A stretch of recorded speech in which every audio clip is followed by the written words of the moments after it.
حضور کی تبلیغ کا دور ہے، حضور کی پیدائش سے لے کر ولادت مبارکہ سے لے کر حضور علیہ السلام کے اعلان نبوت تک۔ اس دوران نبی پاک نے جو تبلیغ فرمائی ہے وہ اپنے کردار سے فرمائی ہے۔ عرب کا وہ معاشرہ جو بڑا میلا کچیلا گدلا ہو چکا تھا، جس کے اندر سراسر مادہ پرستی کا زور تھا، جس کے اندر لوگ انسانوں کی خرید و فروخت کرتے تھے، جس کے اندر بیٹیوں کو زندہ دفن کر دیتے تھے، جس کے اندر جو آدمی جتنا زیادہ مضبوط ہوتا تھا اتنا زیادہ لٹیرا بن جاتا تھا، اس معاشرے کے اندر رسول کریم علیہ السلام نے 40 سال گزارے، اور اس طرح گزارے کہ جو بیگانے بھی تھے وہ بھی کہا کرتے تھے یہ صادق ہیں، یہ امین ہیں۔ اور جب حضور نے اعلان نبوت کیا تو فرمایا، یہ قرآن مجید کے لفظ ہے، فرمایا فَقَدْ لَبِثْتُ فِيكُمْ عُمَرًا مِّن قَبْلِهِ أَفَلَا تَعْقِلُونَ، میں تمہارے بیچ عمر کا ایک حصہ گزار چکا ہوں، تمہیں عقل نہیں ہے، شعور نہیں ہے۔ نبی کریم علیہ السلام نے اپنے کردار کو، اپنے عمل کو اپنی نبوت کی دلیل کے طور پر بیان فرمایا۔ وہ تو حضرت حلیمہ بھی فرماتی ہیں نا، جب میں نبی کریم علیہ السلام کو اپنے گھر لے گئی تو میرا اپنا بچہ بھی دودھ پیتا تھا، 2 میرے بیٹے ہو گئے، ایک میری یہ نسبی اولاد اور حضور میری رضائی اولاد۔ تو کہتی ہیں جب میں کریم محبوب علیہ السلام کو اپنے سینے سے لگاتی تھی تو حضور میرے ایک پستان سے دودھ پیتے تھے اور دوسرا اپنے بھائی کے لیے چھوڑ دیا کرتے تھے۔ یہاں سے رسول کریم علیہ السلام نے کردار کے ذریعے تبلیغ، اور پھر اعلان نبوت سے پہلے ایک تنظیم عرب کے جوانوں پر، عرب کے سرداروں پر مشتمل بنائی گئی، جس میں نبی کریم علیہ السلام نے بڑا حصہ لیا سرکار نے، اور بڑے اہم لوگوں کو شعور حضور نے عطا فرمائے۔ وہ اس جماعت کا فیصلہ تھا کہ ہم سارے جوان، سارے بڑے لوگ ملیں گے، یہ حضور کے اعلان نبوت سے پہلے کی بات ہے، ہم بڑے لوگ ملیں گے، کسی بڑے کو کسی چھوٹے پر ظلم نہیں کرنے دیں گے، کسی آدمی کو کسی غریب کا حق نہیں کھانے دیں گے۔ حضور علیہ السلام نے نا اپنے کردار سے، اپنے عمل سے، اور آپ کا جو عمل ہوتا ہے نا وہ اصل ہوتا ہے، ایک ہوتا ہے آپ کوئی بات کرتے ہیں اور ایک ہوتا ہے کہ آپ کوئی عمل کرتے ہیں۔ آپ جب عمل کرتے ہیں تو عمل کے ذریعے بھی لوگوں تک بات پہنچتی ہے کہ دراصل آپ کا اٹھنا بیٹھنا چلنا پھرنا کیا ہے۔ میرے رسول کریم علیہ السلام کا اٹھنا بھی ایک نبی کا، بیٹھنا بھی ایک نبی کا، بات کرنا بھی ایک نبی کا، معاملات زندگی کرنا بھی ایک نبی کا، لین دین کرنا بھی ایک نبی کا۔ ایک شخص کہتے ہیں میں نے اعلان نبوت سے پہلے حضور علیہ السلام سے کوئی چیز خریدی تھی اور میں نے عرض کیا تھا آپ یہاں تشریف رکھیں، میں پیسے لے کے آتا ہوں، میں 3 دن کے بعد آیا۔ دیکھو یہ بات کرنی کتنی آسان ہے، بولنی کتنی آسان ہے، پر 3 دن یہاں میرے بھائی کو کسی شخص کو 2 گھنٹے انتظار کرنا پڑ جائے تو لوگ کہتے ہیں الانتظار اشد من القتل، یہ تو قتل سے زیادہ تکلیف والا معاملہ ہے منتظر رہنا کسی کا۔ کہتے 3 دن کے بعد میں آیا تو میرے رسول کریم وہیں تشریف فرمایا، بس اتنا فرمایا یار تم نے مجھے بڑی تکلیف میں ڈال دیا، 3 دن ہو گئے یہاں رکے ہوئے۔ تو حضور نے اپنے کردار کو، اپنے عمل کو، اپنے معاملات کو سب سے پہلے اپنی نبوت کی دلیل کے طور پر پیش کیا۔ کسی نے کیا خوب کہا تھا کہ جو تیری جان کے دشمن ہیں وہ بھی کہتے ہیں، وہ جو تیری جان کے دشمن ہے، بظاہر تو آئے ہیں نا ہجرت کی رات جان لینے، لیکن امانتیں حضور کے گھر میں رکھی ہوئی ہیں، امانتیں کاشانہ نور پہ پڑی ہیں۔ وہ جو تیری جان کے دشمن ہے وہ بھی کہتے ہیں کہ امین تو ہے اور صداقت کی آبرو تو ہے، امین بھی تو ہے، صداقت کی آبرو تو ہے۔ تو پہلے کردار، پھر دوسری بات، اللہ تعالیٰ نے اپنے محبوب علیہ السلام کو اپنا مطلق نائب بنا کر، اپنا محبوب اعظم بنا کر، ویسے ہی سارے انسانوں کے بارے میں کہا وَإِذْ قَالَ رَبُّكَ لِلْمَلَائِكَةِ إِنِّي جَاعِلٌ فِي الْأَرْضِ خَلِيفَةً، میں زمین میں اپنا نائب بنانے والا ہوں۔ لیکن حضور علیہ السلام تو محبوب ہے نا، حضور کی نیابت تو محبوبیت کے درجے پر فائز ہے۔ تو رسول پاک کو رب کریم نے اس طرح کا بنا کے بھیجا کہ حضرت عبداللہ ابن رواحہ رضی اللہ تعالیٰ عنہ بیان فرماتے ہیں کہ اگر حضور کوئی معجزہ نہ بھی دکھاتے، نبی کریم علیہ السلام سے کوئی اعجاز لوگ نہ بھی دیکھتے، تو محبوب کا تو چہرہ ہی اس طرح کا تھا، لوگوں نے دیکھتے جانا تھا اور کلمہ پڑھتے جانا تھا۔ لیکن باوجود اس کے میرے رسول پاک کا اعجاز یہ ہے، کمال یہ ہے کہ حضور کبھی اشارہ کر دیں تو چاند 2 ٹکڑے ہو جائے، کبھی دعا مانگ دیں تو ڈوبا ہوا سورج واپس آ جائے، کبھی محبوب گزرنے لگے تو پتھر آپ پر سلام پڑے، کبھی حضور پہاڑ پر چڑھ جائیں تو پہاڑ وجد میں آ کر جھومنے لگے، محبوب کا کبھی نماز پڑھاتے ارادہ بن جائے تو اللہ تعالیٰ قبلے کا رخ ہی تبدیل فرما دے۔ کیا خوبصورت سوچ ہے اور کیا نظریہ دیتے ہیں بریلی کے امام۔ فرماتے ہیں اجابت کا جوڑا عنایت کا صحرا، دلہن بن کے نکلی دعائے محمد، اور اجابت نے جھک کر گلے سے لگایا بڑی ناز سے جب دعائے محمد۔ دیکھو خدا کی رضا چاہتے ہیں دو عالم، خدا چاہتا ہے رضائے محمد صلی اللہ تعالی علیہ وسلم۔ اور ایک مقام پہ فرماتے ہیں نائب دست قدرت پہ لاکھوں سلام، نائب دست قدرت پہ لاکھوں سلام۔ تو اللہ تعالیٰ نے نبی پاک صلی اللہ تعالی وسلم کو جو اعجاز۔ پھر ایک اور بات، حضور امی ہیں، دنیا میں آ کر محبوب نے کسی سے پڑھا ہی نہیں، میرے محبوب نے جتنا پڑھا ہے رب کریم سے پڑھا ہے۔ الرحمن علم القرآن خلق الانسان، رحمان نے قرآن سکھایا پھر انسان بنایا۔ اللہ تبارک و تعالیٰ کی بارگاہ کرم سے حضور نے لیا۔ رسول کریم امی ہیں، یہ بھی حضور کی نبوت پر ایک بڑی دلیل۔ دیکھو ایک ہوتا ہے کوئی آدمی بچپن سے کسی چیز سے شغف رکھے اور جب اس کی عمر بڑی ہو جائے تو کہتے ہیں اس کا تجربہ بڑا ہو گیا ہے، یہ پہلے کوئی شعر کہتا تھا، کوئی ادبی جملہ کہتا تھا، تو اب اس کی یہ کام کرتے کرتے عمر بڑی ہو گئی ہے تو رسوخ حاصل ہو گیا۔ 40 سال کی عمر مبارک تک نبی کریم نے ایک شعر بھی نہیں کہا۔ حضور علیہ السلام نے کبھی کوئی ایسی بات، ویسے تو حضور کی ہر بات حکمت والی، لیکن جس کو عرب کے لوگ اپنے لہجے میں شاعری یا اپنے لہجے میں ادب کہتے تھے وہ حضور نے بیان نہیں فرمایا۔ لیکن جب 40 سال کی عمر میں اعلان نبوت کیا تو پھر بڑے بڑے فصیح و بلیغ، بڑے بڑے سیانے طفیل بن عمر کہتے ہیں کہ اس شخص کو بھی میں نے دیکھا جسے بڑا ناز تھا اپنی فصاحت اور بلاغت پر، اور جب وہ حضور کے پاس آیا اور اس نے آ کے کچھ باتیں کی تو محبوب خاموشی سے سنتے رہے، اور جب وہ چپ کر گیا تو میرے کریم نے صرف سورہ فاتحہ پڑھی۔ کبھی اٹھتا تھا، کبھی بیٹھتا تھا، کبھی غور کرتا تھا، کبھی دائیں جاتا تھا، کبھی بائیں جاتا تھا، پھر کہنے لگا بتاؤ نا کلام کس کا ہے؟ فرمایا اس رب کا، اس رب کا، اس رب کا جس کا میں رسول بن کے آیا ہوں۔ نبی کریم صلی اللہ تعالی علیہ وسلم امی ہیں، لیکن حضور نے کائنات کے رازوں سے پردے ہٹا دیے، نبی کریم نے جینے کے سلیقے بتا دیے، حضور نے ہر شخص کو اس کے مقصد حیات سے آگاہ کر دیا۔ نبی کریم علیہ السلام نے وہ فلسفہ حیات بیان کیا کہ لوگوں کو صرف جینے میں مزہ نہیں آیا، مرنے میں بھی مزہ آنے لگا۔ لوگ آگے بڑھ بڑھ کے جانیں پیش کرنے لگے، اپنی اولادیں قربان کر، جو فلسفیوں سے کھل نہ سکا اور نکتہ وروں سے حل نہ ہوا، وہ راز ایک طیبہ والے نے بتلا دیا چند اشاروں میں۔ محبوب کریم امی ہیں، لیکن حضور نے اس طرح دنیا کو سکھایا، اس طرح دنیا کو پڑھایا، اس طرح حضور نے علم کے چراغ اور دیپ روشن کیے کہ قیامت تک جسے روشنی ملے گی نا اسے صرف دروازہ مصطفیٰ سے ملے گی، اسے رسول کریم علیہ السلام کے در دولت سے ملے۔ کچھ لوگوں نے کہا کہ اپنے پاس سے آیات بنا کے لاتے ہیں، اپنے گھر میں بیٹھ کے دعوے کر لینا تو کوئی مشکل کام نہیں نہ ہوتا، سارے لوگ ہی کر لیتے ہیں۔ بلکہ وہ ہمارے ایک بزرگ کہا کرتے تھے خیالی پلاؤ پکائیے تے گھیو کدے بھی کٹ نہ پائیے، کیونکہ کون سا پیسوں کا ڈالنا ہے، زیادہ ڈالیں آپ اور زیادہ ڈالیں۔ بہت سارے لوگ ہیں آج بھی، کچھ لبرل ہیں بیچارے، کچھ دین بیزار طبقہ ہے، وہ کہتے ہیں جناب ہمیں تو جدید باتیں بتائیں، ہمیں تو نئے اسلوب کے مطابق لے کے چلیں، ہمیں تو او بھائی سن، میرے نبی پاک علیہ السلام نے فرمایا میرا قرآن کبھی پرانا نہیں ہوگا،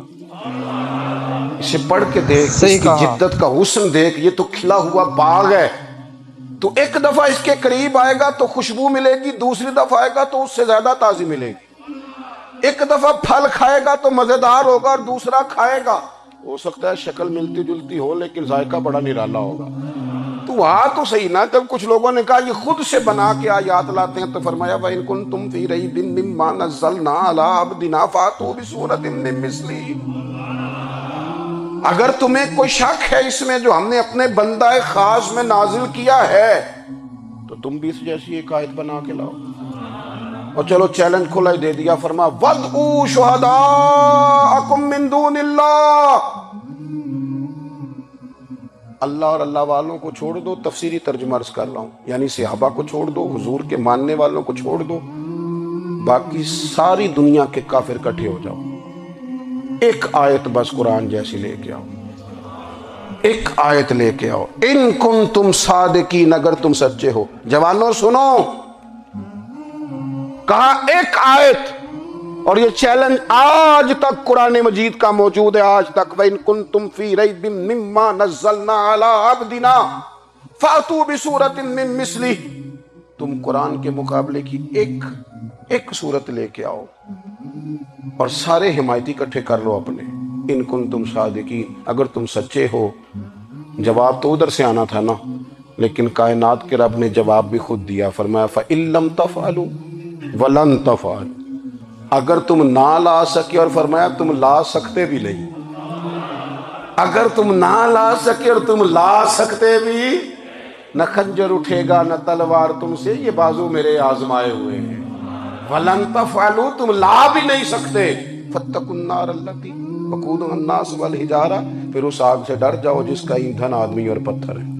اُعِدَّتْ لِلْكَافِرِينَ, بنائی کافروں کے لیے, بنائی مومنوں کے لیے تو رب نے جنت بنائی ہے.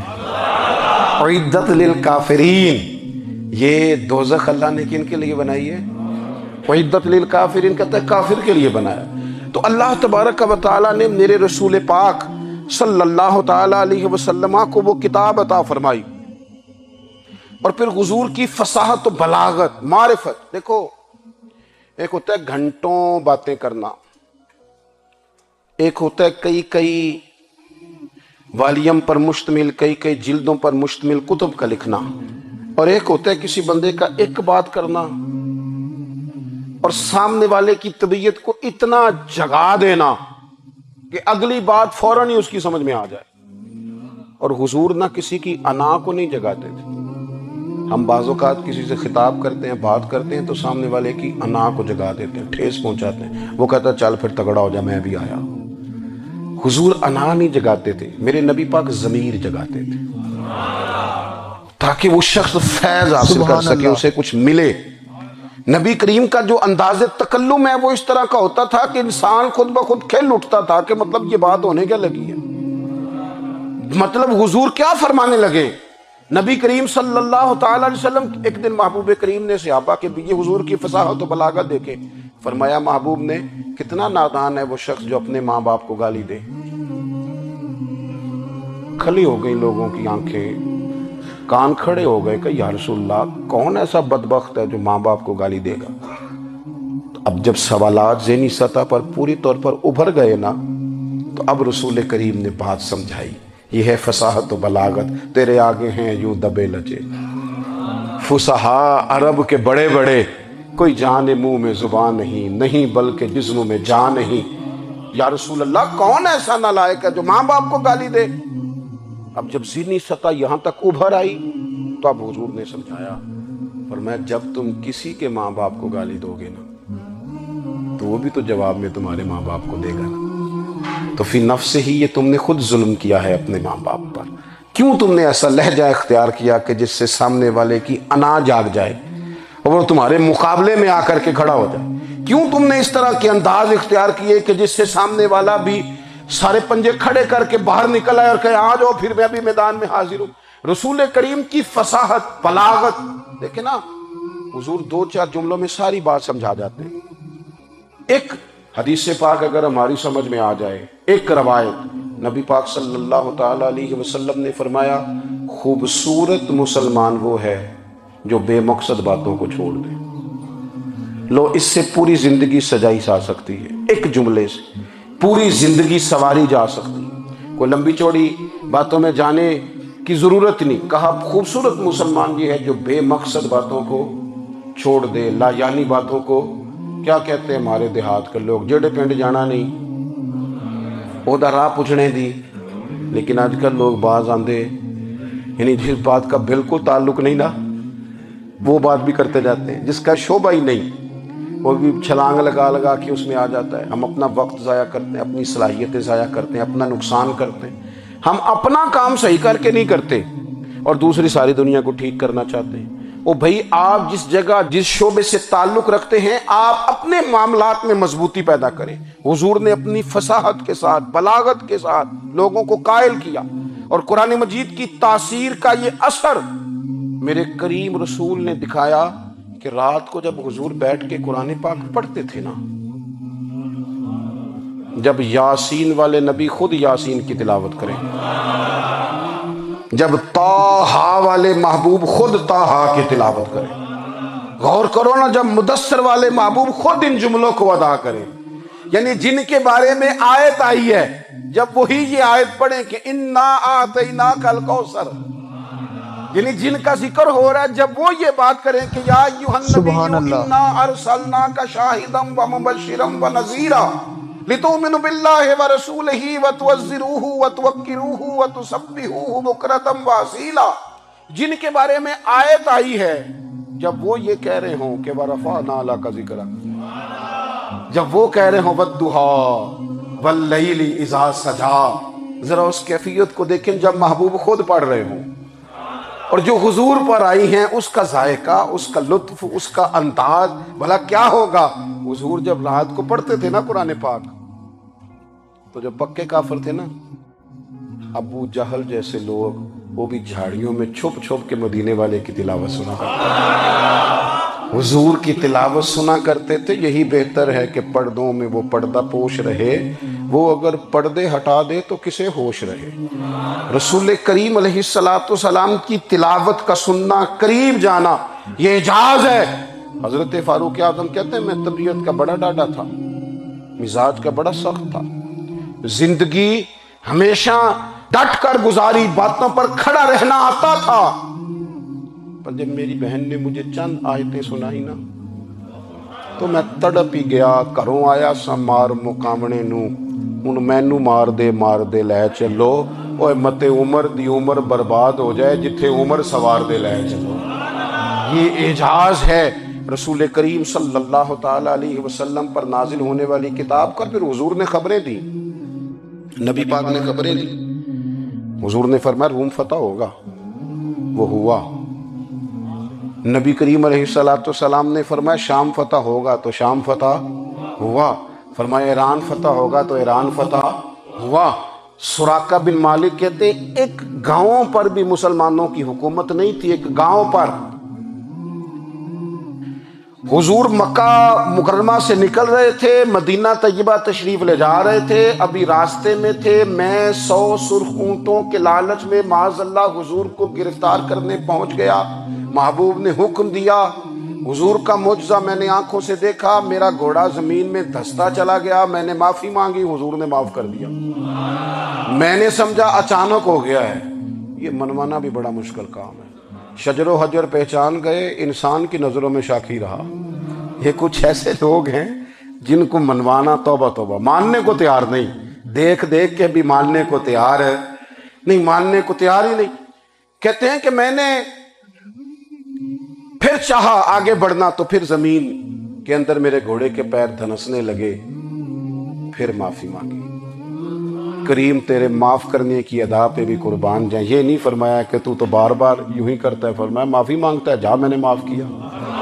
کہتے ہیں 3 دفعہ میں آگے بڑھا، 3 دفعہ حضور نے معاف کیا تو مسکرا کے فرمانے لگے تو یہاں مجھے گرفتار کرنے آیا ہے، وہ کیسر روم کا علاقہ فتح ہوگا.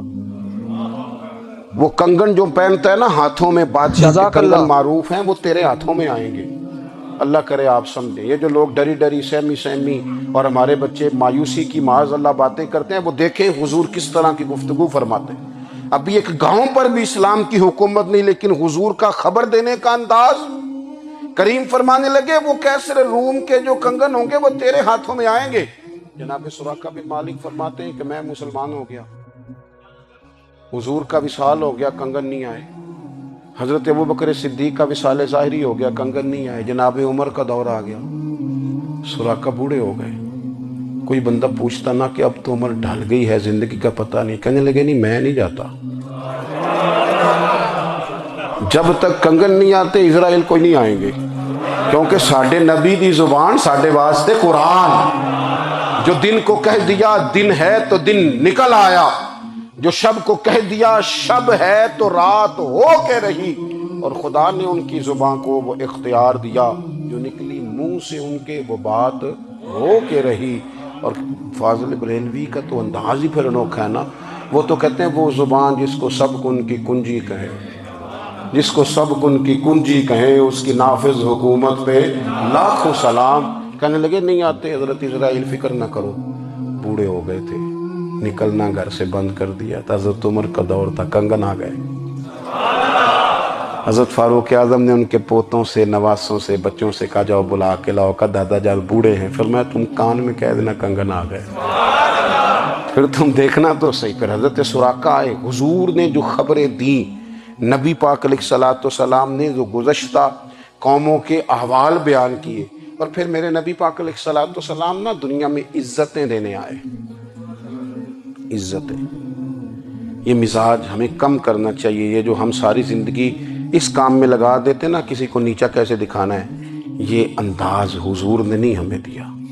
آپ دیکھو حضور تشریف لائے تو ہمیں پتہ چلا کہ حضرت یوسف جیسا سونا کوئی نہیں، حضور تشریف لائے تو ہمیں پتہ چلا کہ حضرت داؤد جیسی خوبصورت آواز کسی کی نہیں، حضور تشریف لائے تو ہمیں پتہ چلا کہ جناب عیسیٰ علیہ السلام کا فقر اختیاری کس طرح کا تھا، محبوب تشریف لائے تو ہمیں پتہ چلا کہ حضرت موسیٰ کا جلال کس طرح کا تھا۔ یہ تو حضور آئے تو نبی پاک علیہ السلام نے اس کی بھی عظمت بیان کی، اس کی بھی شان بیان کی، حضور نے بتایا کہ ابو بکر صدیق کی شان کیا ہے، فاروق اعظم کا مرتبہ کیا ہے، عثمان غنی کی حیا کیا ہے، مولا علی کی شجاعت کیا ہے، اہل بیت نبوت کی عظمت کیا ہے۔ حضور آئے عزتیں دینے، ماں کو عزت دی مدینے والے رسول، کہا جس کا باپ راضی ہو گیا اس کا رب راضی ہو گیا، فرمایا جو 2 بیٹیاں 3 بیٹیاں 4 بیٹی بہنیں یا ایک بیٹی یا بہن بیاہ کے آ گیا نا، اس طرح میری 2 انگلیاں جڑی ہوئی ہیں، میرے ساتھ جڑ کے جنت میں جائے۔ رسول کریم صلی اللہ تعالی وسلم نے عزت دی، عزت دی، حضور عزتیں دینے، کوئی اعزاز نہیں، ان پڑھ بندہ ہے، سادہ ہے، غریب ہے، مزدوری کرتا ہے، ہاتھوں پہ چھالے، یا رسول اللہ اس کا بھی کوئی اعزاز ہے؟ قربان جائیں، میرے کریم نے عزت دی، فرمایا محنت کر کے روزی کمانے والا تو اللہ کا دوست ہے، یہ اینٹیں اٹھانے والا، یہ مشقتیں کرنے والا، یہ صبح دیہڑی پہ جانے والا، یہ بیچارہ جو اچار سے روٹی کھاتا ہے، تو نے ہر شخص کی قسمت میں یہ عزت لکھی، اور آخری خطبے کی صورت میں وصیت لکھی۔ رسول کریم نے ہر بندے کو اعزاز دیا، عظمتیں دی، حضور عزتیں دینے آئے، نبی پاک علیہ السلام نے اعزازات دیے، حضور نے نوازا، یہ ساری چیزیں میرے رسول پاک کی تشریف۔ اور پھر یہ جو حضور کے صحابہ اور اہل بیت ہیں نا، یہ بھی میرے نبی پاک کی نبوت کی دلیل، اتنی جلدی انقلاب آیا نہیں کرتے، وہ کل تک جو رہزن تھے حضور نے راہبر بنا دیے، وہ لوگ جو کل تک ایک دوسرے کے گلے کاٹ کے کھاتے تھے، ایک دوسرے کو مارتے تھے، تکلیف پہنچاتے تھے، برادری ازم پہ لڑتے تھے، حضور نے بھائی بھائی بنا دیے، ایک پلیٹ میں کھانا کھانے لگے، سیدنا بلال حبشی، صہیب رومی، سلمان فارسی، حضور نے یوں کر کے ملا دیا۔ نبی کریم علیہ السلام نے تقسیمیں ختم کر دی دنیا، حضور کے صحابہ نے اپنا کردار اس طرح کا دکھایا، اتنا بلند کیا، اور صحابہ کرام علیہم رضوان اس کو دیکھ کر اتنی بلندیوں پہ گئے کہ گواہیاں اللہ کا قرآن دیتا ہے، فرمایا محمد الرسول اللہ والذین معہ اشداء علی الکفار رحماء بینہم تراہم رکعا سجدا یبتغون فضلا من اللہ ورضوانا، فرمایا یہ جو میرے محبوب کے ساتھ والے ہیں کافروں پر سخت ہیں، آپس میں نرم دل ہیں، تم جب بھی انہیں دیکھو گے سجدے کرتے دیکھو گے، رکوع کرتے دیکھو گے، تم انہیں دیکھو گے اللہ کی رضا کے متلاشی ہیں، انہیں ساری مادہ پرستی سے نکال کر محبوب نے رب کی رضا کے رستے پہ ڈال دیا۔ میرے نبی کریم سید عالم صلی اللہ تعالیٰ علیہ وسلم کی نبوت کے دلائل کے طور پر یہ ساری چیزیں آئیں۔ بس میں بات سمیٹنے لگا ہوں۔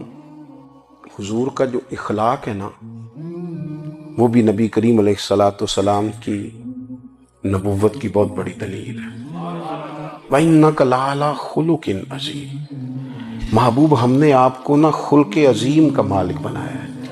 کچھ لوگ سمجھتے ہیں صرف آپ کا بولنے کا انداز ٹھیک ہو تو آپ با اخلاق ہیں۔ نہیں بھائی، بولنے کا انداز ٹھیک ہونا با اخلاق نہیں، سچ بولنا اخلاق کی علامت ہے۔ آپ کا حق بات کرنا اخلاق ہے، آپ کا صحیح گواہی دینا اخلاق ہے، آپ کا اللہ تعالیٰ کی طرف سے آزمائش آنے پر صبر کا مظاہرہ کرنا اونچا اخلاق ہے۔ رب نعمت دے تو آپ کا وجود ڈھلتا جائے شکر میں، یہ اخلاق ہے۔ رب کریم اگر آپ کو کسی وقت کسی آزمائش میں اپنی حکمت سے ڈالتا ہے تو عزت نفس کو برقرار رکھنا، خودداری کو برقرار رکھنا، یہ اخلاق۔ نبی پاک نے اعلیٰ ترین اخلاق کی بات بتائی، اعلیٰ ترین۔ حضور نے لوگوں سے بیعت لیتے وقت کہا تھا میرے ہاتھ پر بیعت کرو، چوری نہیں کرو۔ نبی پاک علیہ السلام نے مختلف امور پر بیعت لی۔ حضرت حکیم بن حزام کہتے ہیں حضور نے میرے ہاتھ پہ ہاتھ رکھ کے کہا میرے ہاتھ پہ ہاتھ رکھ کے بیعت کرو کہ کسی دنیا دار سے سوال نہیں کرو گے، خودداری سے زندگی گزارو گے، عزت نفس جو رب نے تمہیں دیا ہے تم اس پر راضی رہو گے۔ لوگوں کی جیبوں کو ٹٹولنا، دوسروں کی دولتوں پہ راج کرنا، دوسروں کے مال پر نگاہیں ڈالنا اللہ کے حبیب نے پسند نہیں فرمایا۔ میں بیعت کرو کہ تم کبھی کسی سے سوال نہیں کرو گے۔ حد ہو گئی۔ نبھانے والوں نے پھر اس عہد کو نبھایا اور کمال کر دی۔ حضرت حکیم بن حزام گھوڑے پہ بیٹھے تھے، ہاتھ میں درہ تھا، وہ زمین پہ گر گیا، قریب غلام کھڑا تھا۔ حضرت حکیم بن حزام خود گھوڑے سے اترے، درہ اٹھایا، دوبارہ گھوڑے پہ بیٹھے۔ غلام عرض کرنے لگا حضور مجھے بتا دیتے، میں اٹھا کے دے دیتا۔ آنکھیں چمک اٹھیں، فرمانے لگے کیسے بتا دیتا؟ اپنے رسول سے وعدہ کیا ہے کبھی کسی سے سوال نہیں کروں گا، کبھی سوال نہیں کروں گا۔ اللہ کے محبوب نے ہمیں اعلیٰ اخلاقی قدروں کی بات ہمیں سکھائی ہے۔ ہم دیکھتے ہیں کہ بڑی جلدی 2 4 5 لوگوں کے غصہ دلانے پر ہم ساری اخلاقی حدوں کو کراس کر جاتے ہیں۔ دوستو، ہمارا ایک ویژن ہونا چاہیے، ہمارے ذاتی رویے بڑے معتبر ہونے چاہیے۔ لین دین کے معاملات کے اندر مسلمانوں کو بڑا صاف ستھرا ہونا چاہیے۔ ہمیں اپنی معاشی زندگی میں روزمرہ کے معاملات میں ہماری توجہات کا مرکز صرف اللہ رسول کی ذات ہونی چاہیے۔ رب کریم نے اپنی حکمت سے کسی کو کتنا دیا ہے یہ اس کی حکمت کے تقاضے ہیں۔ ہمیں اس نے جس رنگ میں جس حال میں رکھا ہے ہمیں اپنے رب کی رضا پر بہت زیادہ مطمئن ہونا چاہیے۔ اچھا، پھر ایک اور بات، جن چیزوں کو ہم نے دکھ بنایا ہے نا، یہ تو وہاں دکھ تھا ہی نہیں۔ مہینہ مہینہ چولہا نہیں جلا، لیکن کسی جگہ اظہار غربت ہے، حضور کی اولاد پاک کا یا صحاب کا یا ازواج کا۔ مہینہ مہینہ چولہا نہیں جلا، لیکن یہ اخلاق عالیہ کا حسن دیکھو۔ اپنے گھر مہینہ مہینہ چولہا نہیں جلا، جو مانگنے آیا اسے جھولی بھر کے عطا فرمایا، کوئی دروازے سے خالی نہیں گیا۔ عزیز بھائی، اگر زندگی میں اخلاقی قدریں ہم اپنا لیں اور ہم تھوڑا تھوڑا کر کے اپنے آپ کو تبدیل کریں، ساری زندگی توجہ رہی کہ فلاں کیا کر رہا ہے، فلاں کیا کر رہا ہے، تھوڑا سا گردن کو جھکا کے اپنے اوپر توجہ ڈالیں، اپنے آپ کو وقت دیں۔ حضور کے اخلاق عالیہ کی روشنی میں، تعلیمات حسنہ کی روشنی میں ہم اپنے کردار و عمل پر تھوڑی توجہ دیں۔ اس وقت بہت بڑی تعداد میں امت مسلمہ ہے، اور ایسا نہیں ہے کہ دولت نہیں ہے، دولت سے بھی سرشار ہے۔ ہمارے ہاں بڑے بڑے انجینئر ہیں، بڑے بڑے ڈاکٹر ہیں، لیکچرار ہیں، ہمارے پاس بڑے بڑے ہاسپٹل ہیں، بڑا کچھ ہے، سبحان اللہ۔ لیکن کردار و عمل کے بادشاہ، اپنی زندگی تقوی کی روشنی میں گزارنے والے، ان لوگوں کی تعداد کم ہے۔ اگر کوئی آج بھی سارے کام نیک کرے لیکن جائیداد میں سے بیٹی کا حق رکھ جائے تو پھر اس نے کیا میلاد منایا؟ اگر آج بھی جو 2 4 لوگ بیچارے اس کے زیر دست ہیں، ملازمین ہیں، ان کے ساتھ اس کا رویہ انتہائی سخت ہو تو اس نے کیا میلاد منایا؟ اگر آج بھی وہ برادری ازم کی بنیاد پر دوستیاں کرے اور چھوٹے بڑے کی وہ تقسیم رکھے جسے حضور نے فرمایا کہ قبیلے تو تعارف کے لیے، ورنہ کسی عربی کو اجمی پر، گورے کو کالے پر کوئی فضیلت نہیں۔ اگر کوئی آج بھی اس برادریزم کا قائل ہے پھر اس نے کیا میلاد منایا؟ اگر کوئی شخص آج بھی اپنے آپ کو مادہ پرستی میں پوری طرح دھکیل چکا ہے اور رضا الہی کا مسافر نہیں بنا تو اس نے کیا میلاد منایا؟ اپنی طبیعتوں میں روحانی تبدیلی اور وہ خاص افکار جو حضور اپنے غلاموں میں پیدا فرماتے ان افکار کو پیدا کرنا، سوچوں کو بدلنا، سوچوں کو، نظریات کو بدلنا، اپنے روزمرہ کے معاملات کا جائزہ لینا کہ ہم کس طرح آگے بڑھ سکتے ہیں اور کس طرح ہم ایک بہترین امتی اور ایک بہترین مسلمان بن سکتے ہیں، اس پر توجہ دینا، یہ میلاد ہمیں سبق دیتا ہے۔ اللہ تعالیٰ مجھے اور آپ کو عمل کی توفیق عطا فرمائے۔ آخر دعوایا ان الحمدللہ۔ اللہم صل علی سیدنا و مولانا محمد، اللہم صل علی سیدنا و مولانا محمد۔ اللہ کے شیر ہے در کرار پر درود، اللہ کے شیر ہے در کرار پر درود، اللہ کے شیر ہے در کرار پر درود، حضرت حسن حسین کے کردار پر درود، اللہم صل علی سیدنا و مولانا محمد وعلی سیدنا علی و سیدتنا فاطمہ و سیدتنا زینب و سیدنا حسن و سیدنا حسین وعلی آلہ و صحبہ و بارک وسلم۔ زینب کی بارگاہ میں